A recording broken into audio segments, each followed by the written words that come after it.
सारे विषय थे। नरेंद्र भाई मोदी के आने के बाद उन्होंने एक संस्कृति का जन्म दिया कि ये जो सरकार बनाना ये कोई लूट खसोट का मामला नहीं है, एक सेवा का काम है। और राजनीति में जिस दिन सेवा का पदार्पण हो जाएगा, अभी तक राजनीति माने स्वार्थ, अब राजनीति माने सेवा। उन्होंने स्वयं लाल किले की प्राचीर से कहा कि मैं प्रधानमंत्री की बजाय अपने आप को प्रधान सेवक कहलाना पसंद करूंगा, ये हमने सुना। आज अधिकारियों के बारे में भी हम सब जगह कहते हैं कि कांग्रेस के समय इसको हम कहते थे पब्लिक सर्वेंट, जो स्वीकार्य नहीं था, ही वॉज नॉट सर्वेंट। हमारी अपनी स्वतंत्रता के बाद प्रशासनिक अधिकारियों के बारे में कहा गया ये अधिकारी है। अधिकारी कहते ही उसके मन में थोड़ा सा और एक बड़ा भाव जग गया कि मैं मालिक होगा और जनता होगी नौकर। तो ये भाव भी हमको मंजूर नहीं है। आज सरकारी अधिकारी भी अपने आप को सेवक माने, राजनेता भी अपने आप को सेवक माने, तो वास्तव में इस देश की जनता मैं एक चीज पूछना चाहता हूँ पकड़ लेगी। ऐसा इस संस्कृति में हमको मालूम होगा। इस बार का विधानसभा का चुनाव, इसमें कोई दो राय नहीं है। हम लोग भी बहुत नज़दीक से देखते आ रहे हैं, हमारे पास भी खबरें आती हैं तमाम सारी। हमें लगता है कि हरियाणा की राजनीति में ये सबसे दिलचस्प चुनाव रहने वाला है। आप मानते हैं कि ये चुनाव बहुकोणीय रहेगा, और बहुकोणीय रहता है तो उसमें आपको लाभ रहेगा या हानि रहेगी? एक प्रश्न मेरा। दूसरा प्रश्न, कहीं जो ये उपचुनाव हुए मोदी सरकार के बाद, उत्तराखंड, बिहार और तमाम सब जगह, कर्नाटक ऑल्सो, इन तमाम सब, उन रिजल्ट्स को देख के आप लोग सावधान हुए या नहीं हुए? कहीं ऐसा तो नहीं कि अभी भी मोदी की लहर है, इस नाते आपका स्थानीय कार्यकर्ता या आपका जो जिसको, क्योंकि आपके पास तो लीडर ही आ रहे हैं, कार्यकर्ता तो आ नहीं रहे, कार्यकर्ता वही पुराने हैं और वो इस नशे में कि मोदी की लहर है बैठे हैं, और कहीं वो उपचुनाव वाली स्थिति ना बने। इस बारे में आपका क्या कहना है? ये मेरे दो प्रश्न। देखिए, वैसे तो चुनाव होता है, चुनाव की पूरी तैयारी जैसे एक अच्छे चुनाव का प्रबंधन किया जाता है, उस प्रकार के चुनाव की हम तैयारी कर रहे हैं। हम अपनी योजनाएं जनता के सामने बता रहे हैं। जो इस समय तक की 10 साल की हुड्डा सरकार की जो फेल्योर्स हैं, हुड्डा सरकार का जो निकम्मापन है, वो भी हम जनता को बता रहे हैं। और जनता को उसमें एक विश्वास, जनता जो उसमें से हमको एक समर्थन दे रही है, उसमें से हमारा विश्वास भी निश्चित रूप से बढ़ेगा। लेकिन विश्वास का मतलब ये नहीं है कि हम अति उत्साह या ओवर कॉन्फिडेंस में आपको लग नहीं रहा कि अति उत्साह है? नहीं, ऐसा नहीं। उत्साह भी नहीं करूंगा, ओवर कॉन्फिडेंस के साथ साथ एरोगेंस भी आ रही है आपके लोगों में, ऐसा आपको लगता है? नहीं लगता है? नहीं, भारतीय जनता पार्टी के किसी कार्यकर्ता में एरोगेंस आपको नहीं दिखेगी। एरोगेंस वाला कोई व्यक्ति आज नया कोई आया और वो अपने तरीके से कुछ कर रहा होगा तो उसको हम संभाल लेंगे। आखिर तो व्यक्ति को एडजस्ट होते होते समय तो लगता है। वहाँ की संस्कृति और यहाँ की संस्कृति में अंतर है। हम उनको, जैसे अभी हम हर एक जिले में, हर एक विधानसभा में अपने नेताओं को भेज रहे हैं, 50-50, 40-40, 35-35 कैंडिडेट वहाँ खड़े हैं। आखिर उनको सबको बता रहे हैं कि 35 में से देखो भैया, 1 को टिकट मिलनी है, 34 को तो नहीं मिलनी। हम सम्मान करेंगे पार्टी की ओर से भी, और कल को मान लो सरकार के अंदर भी योग्यता के आधार के ऊपर वहाँ किसी का उपयोग होगा तो उसका उपयोग भी करेंगे। कार्यकर्ताओं को सम्मानित करना, जनता को उनके काम करना, उनकी भलाई के, उनके हित के काम करना, ये 2 विषय ऐसे हैं जिसमें से सबको ये लगता है कि ये पार्टी हमारा एक परिवार है। परिवार की भावना पैदा करने के लिए विधानसभाओं में सब जगह हमारी मीटिंगें 90 के 90 में हो जाएंगी एक आधन के अंदर, और उसी में से हमको विश्वास है कि जो चुनाव लड़ने की बारी एक की आएगी, बाकी सब सहयोग करेंगे। लड़ाई किससे लग रही है आपको, कांग्रेस या इनेलो से? फिर वही बात है, बहुकोणीय है मुकाबला, आपको लगता नहीं है? वही बात है, आपको लगता नहीं कि आप सिर्फ जीटी करनाल रोड पे थोड़ा कंफर्टेबल स्टेज पे, बाकी जगह आपकी वो स्थिति नहीं है, आप ओवर कॉन्फिडेंट? इसमें देखिए, जीटी रोड तो खैर ही है हमारा, इधर पहले से ठीक और गुड़गांव, ठीक है।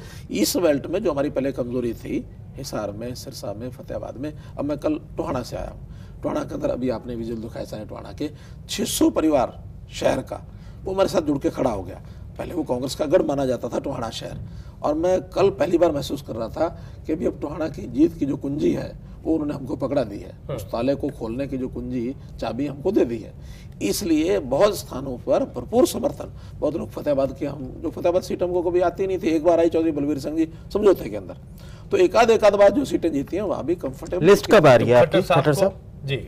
लिस्ट कब आ रही है? मैं मान के चलता हूँ 7 तारीख तक एक लिस्ट हमारी आनी चाहिए। कितने कैंडिडेट्स अप्रोक्सीमेट? नहीं कह सकते, 10, 20, 25 नहीं हो तो आएगी, तो कुछ ना कुछ फॉर्मेटेबल आएगी, बहुत कम आएगी ऐसा नहीं है, लेकिन 7 तारीख तक। तो आप पूरी तरह इस बार कॉन्फिडेंट हैं कि हरियाणा में इतिहास रचेंगे?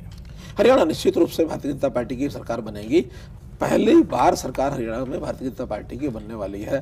पहले हम हमेशा पहले दूसरे की लड़ाई में कभी नहीं रहे, मुझे मानने में कोई संकोच नहीं है। हम तीसरे और चौथे की ही लड़ाई में रहते थे, जब कभी समर्थन करते थे या किसी के साथ समझौते में जाके। आप ये भी मानते रहे कि 90 कैंडिडेट हमारे पास नहीं है, पहले की आपने चर्चाओं में ये कहा, नहीं थे, अब आ गए हैं 90 अभी भी पूरे हमारे अपनी पार्टी के रहे होंगे ऐसा नहीं है, उसमें कुछ तो निश्चित रूप से वो आएंगे जो बाहर की पार्टियों से आए हैं, वहां संघर्ष करते रहे हैं।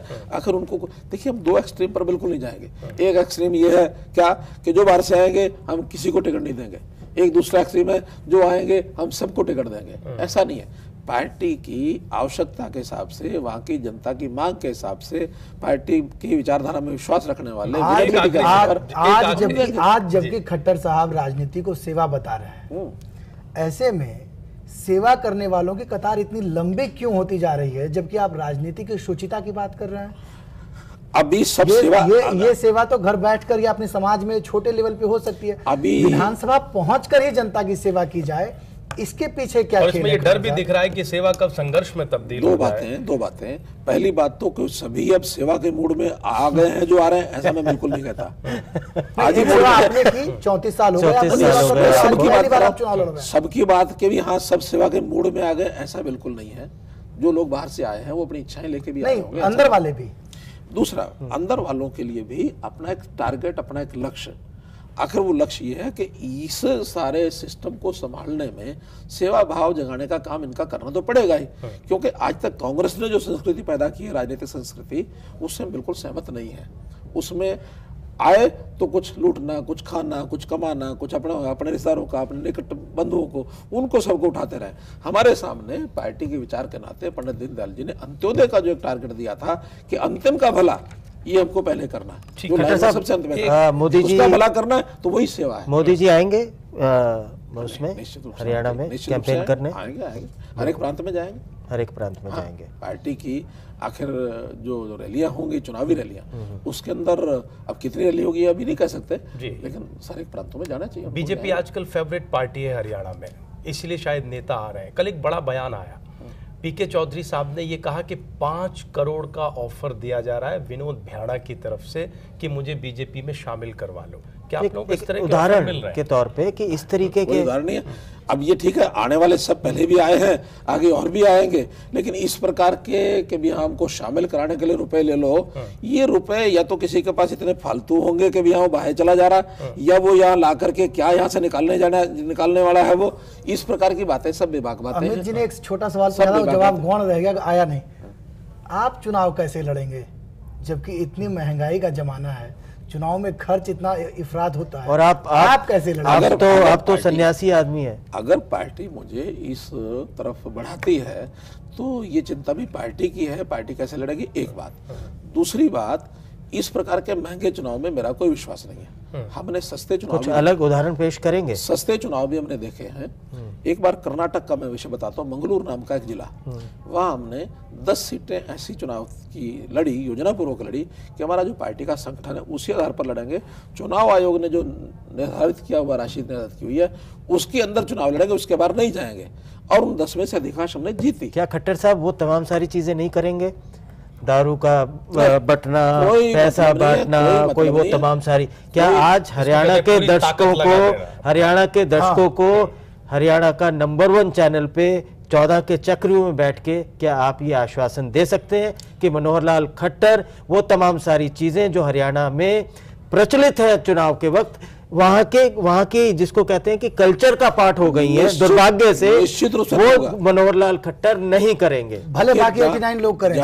जहां से भी चुनाव लड़ने की बात आएगी, मेरे जैसे कार्यकर्ता का अगर ऐसा कोई अवसर मुझे पार्टी देती है तो ऐसा कोई काम नहीं किया जाएगा जिसको हम चुनाव में अनैतिकता मानते हैं। लेकिन खट्टर साहब बात तो तब बने जब न करेंगे और न करने देंगे, जो मोदी जी की भाषा है, आज न खाएंगे और न खाने देंगे। देखिए, आज हम चूंकि चुनाव यहाँ लड़ रहे हैं तो इस नाते से सबको नहीं करने देंगे, ये दावा आज मैं नहीं करूंगा। चुनाव जीतने के बाद, सीएम बनने के बाद, चुनाव नहीं, पार्टी चुनाव जीत जाए, चुनाव जीतने के बाद कम से कम संस्कार दिए जाएंगे कि इस प्रकार का करने की आवश्यकता नहीं है, आप नहीं करेंगे, और बाकी इस बार के दूसरों को छूट रहेगी। नहीं, छूट नहीं रहेगी। देखिए, चुनाव, जनता में जब चुनाव के लिए जाते हैं तो कुछ सरकार की अपनी उपलब्धियों को नाते भी जा सकते हैं। आज हमारे पास हमारी प्रदेश, हरियाणा प्रदेश सरकार की उपलब्धियां तो कोई है नहीं। आप केंद्र की उपलब्धियां गिनाइए। केंद्र के गिना सकते हैं। आज प्रदेश के अंदर जिस प्रकार का ताबड़तोड़ केंद्रीय मंत्रियों के दौरे हो रहे हैं, शिलान्यास हरियाणा फरीदाबाद में, जिस प्रकार का सामने हमारा दुश्मन रहे है, उस सामने दुश्मन के यानी एक प्रकार से उसको हटाने के लिए, उसको प्रयास करने के लिए, उसको हराने के लिए आखिर तो कुल मिलाकर के हमारे जो बाकी नेता हैं या बाकी कैंडिडेट्स हैं वो अपने अपनी जैसी रणनीति बनाएंगे, उसमें मेरा कुछ कहना नहीं है। कम से कम मैं इस दृढ़ निश्चयी हूं कि अगर मुझे चुनाव लड़ने का ऐसा अवसर आता है तो यह नैतिक काम उस कंसेंसस में नहीं होगा। बहुत धन्यवाद मनोहर लाल खट्टर साहब 14 का चक्रव्यूह में आने के लिए और तमाम तीखे सवालों के जवाब देने के लिए। मनोहर लाल खट्टर साहब ये कह रहे हैं नरेंद्र मोदी की तर्ज पर ही कि न वो अनैतिक चीजों का इस्तेमाल करेंगे चुनाव में, अगर वो चुनाव लड़ते हैं तो, और न करने देंगे, ये उनका कुछ भाव है। 14 का चक्रव्यूह में आज के लिए बस इतना ही।